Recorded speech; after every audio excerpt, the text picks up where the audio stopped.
everyone, my name's Lara. I'm the founder of BZ, and this is a new segment called BIZ with Bazz, where I interview other founders of businesses and find out what it's really like running your own business. What are your opinions on the pop-ups in London? How do they compare to Spain? Oof, this is a hot topic. In Spain, from my opinion, it doesn't work. I mean, again, people are not willing to pay that amount of money. Yeah. So what they do, they are not companies as LDC or another like similar companies here in Spain that organize pop-ups. And when random companies organize pop-ups, they are super expensive. Like I remember paying 400 for a weekend, 2 days. I've sold anything. I was crying in the bathroom for sure. Like I was devastated. I make €0. I pay a lot to be in there. It was nothing for me. So when I moved to London, I see that people really enjoy going to pop-ups, discovering new brands. You have this culture, you know, here in Spain, we don't have it.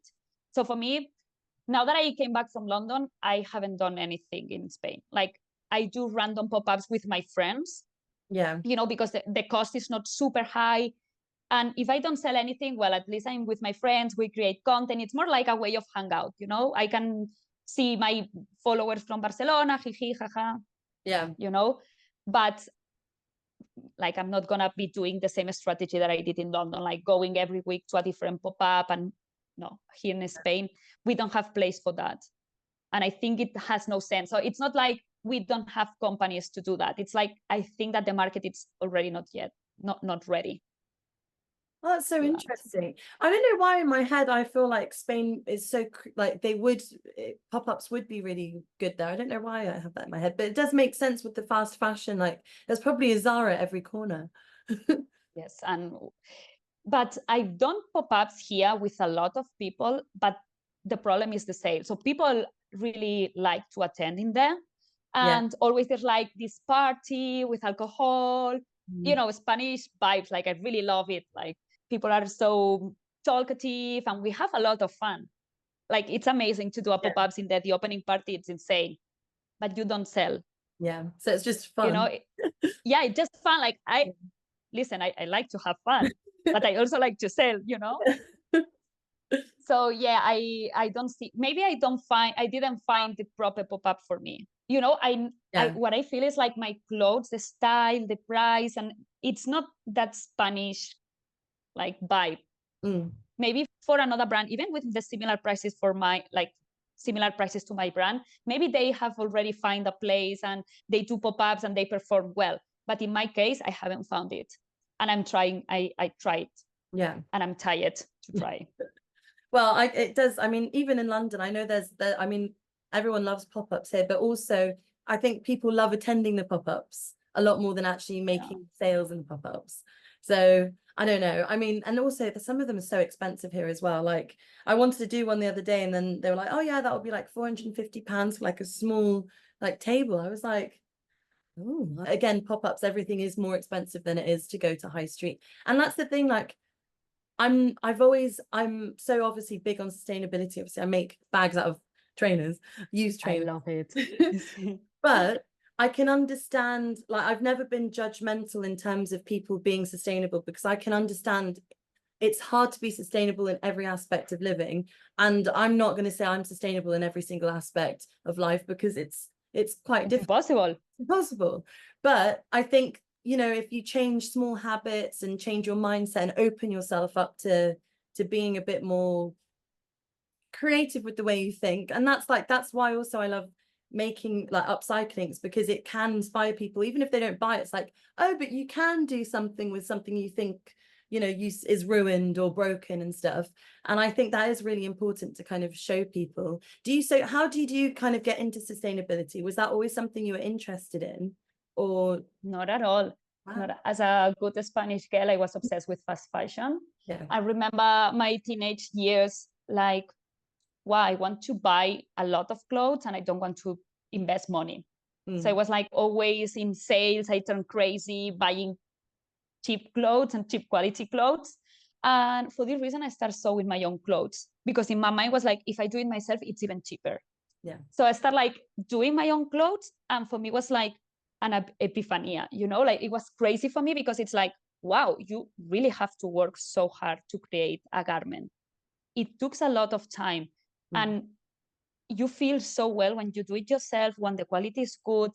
I mean, I feel it in my autoesteem, autoesteem, it's a word that exists in English. Self-esteem? Self-esteem. Yes. So I feel it in my self-esteem. Like I was feeling better with myself because the clothes really fit perfectly in my body. And also I had this autonomy to create, to choose every time what kind of clothes do I want to wear.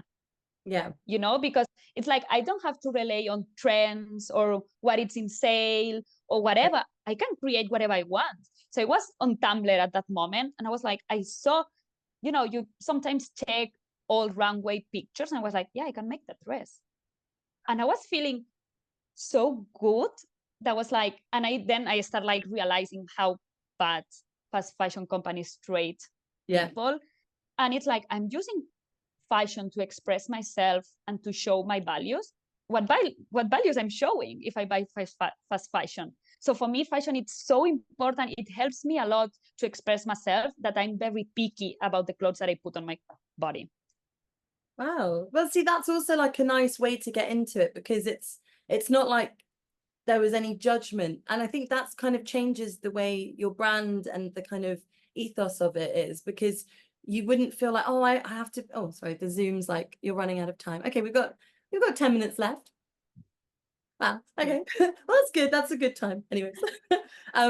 What was I saying? Oh yeah. So no, I think that's a good way to get into sustainability, because you can show people the kind of less judgmental aspects of it. Because I think, especially like a couple of years ago when it became you know, more of a craze, it was like you have to be like a proper climate change fighter to shop sustainably. And now it's like, I mean, I remember I'd have conversations with people, they'd be like, oh, but I can't afford to do it. So if I can't do it fully, I'm just not going to do it. And I'm like, you don't have to do it fully. Like, you can go to Oxfam and buy a few secondhand things, and, you know, still go to Zara when you want to go to Zara, but just not as often. Or now, I mean, most of the charity shops in London, I don't know why, but Zara is filled.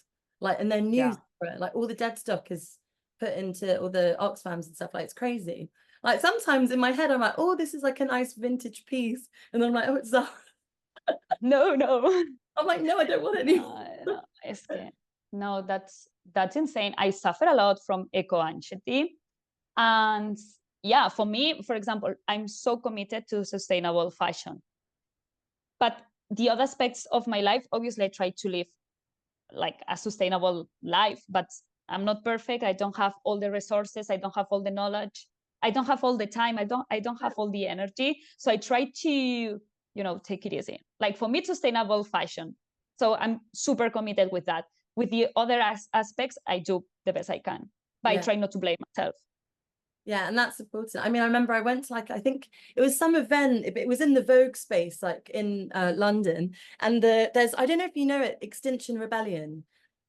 It's like a very big organization that fights for like sustainability and climate change and stuff, but their methods are very extreme. So like they've done road closures and stuff and made ambulances not be able to pass. Like their methods I don't really agree with, because I think it's not ethical. Like imagine it's your grandparent or your parent or someone you love that needs to go to hospital and they've stopped it. So like I can understand the extreme, you know, passion, but I think the way they do it sometimes is not very good. It can't all be so perfect to that extent. That's a good topic, because I fully understand their range, you know, because I suffer, as I said, I suffer a lot from eco-anxiety, and sometimes I become super nihilist. Like it's like I don't have hope, you know, and I really don't have hope from the world. It sounds so dramatic, but it's the truth. So for me, it helps me a lot to just focus on doing my clothes, you know, because in some way I'm giving some solutions to the problem.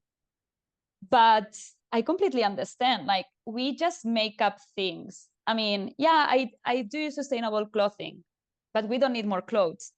I know, this is it. You know? Yeah. So it's like I I mean, I just do it just not to go insane, but I completely understand. Maybe the methods are not correct, or yes, because I mean, we are not doing a real change. Yeah. You know, like all the fast fashion brands now are sustainable. Everything is sustainable at the moment. Yeah. But we are having the same problem. Like we are not fixing anything, just like we add this marketing touch. Yeah, it's a very So sometimes yeah.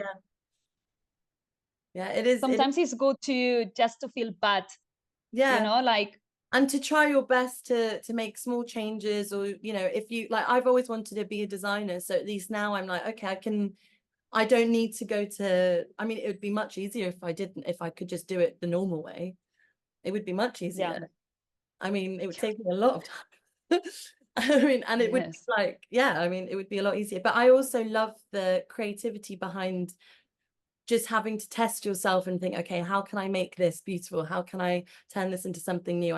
I love that. So I think it's lucky if you've got that way of thinking. And I think I was lucky because my mum always upcycled from when I was younger. So it kind of trained me from really. yeah, she was always upcycling. So I think that kind of gave me the